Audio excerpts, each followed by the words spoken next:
வாக்கிய பஞ்சாங்கத்தின்படி இன்று திருநள்ளாறு சனீஸ்வர பகவான் ஆலயத்தில் சனிப்பெயர்ச்சி மார்ச் 6ஆம் தேதி வெள்ளிக்கிழமை காலை 8:24 மணி முதல் கும்பராசியிலிருந்து மீன ராசிக்குள் நுழைகிறார்.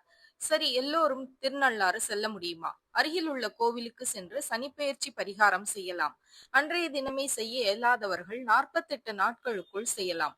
அதுவும் முடியாத வயதானவர்கள், உடல்நிலை குன்றியவர்கள், வேலை பழு காரணமாகவும் வெளியூரில் இருப்பவர்கள், குடும்ப சூழ்நிலை, வீட்டில் துக்க நிகழ்வு நடந்திருந்தால் இவர்கள் எல்லாம் எப்படி பரிகாரம் செய்வது என்ற குழப்பம் மனதில் தோன்றும். கவலை வேண்டாம். சனீஸ்வர பகவான் நீதிமான், பக்தர்கள் நிலையறிந்து உதவும் பண்புடையவர்.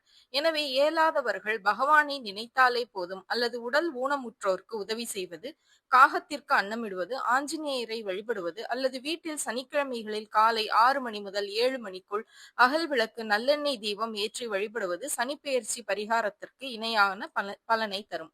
இது போன்ற ஆன்மீக செய்திகளுக்கு பத்மம் யூடியூப் சேனலை சப்ஸ்கிரைப் பண்ணுங்க, லைக் பண்ணுங்க, ஷேர் பண்ணுங்க, கமெண்ட் பண்ணுங்க. நன்றி, வணக்கம்.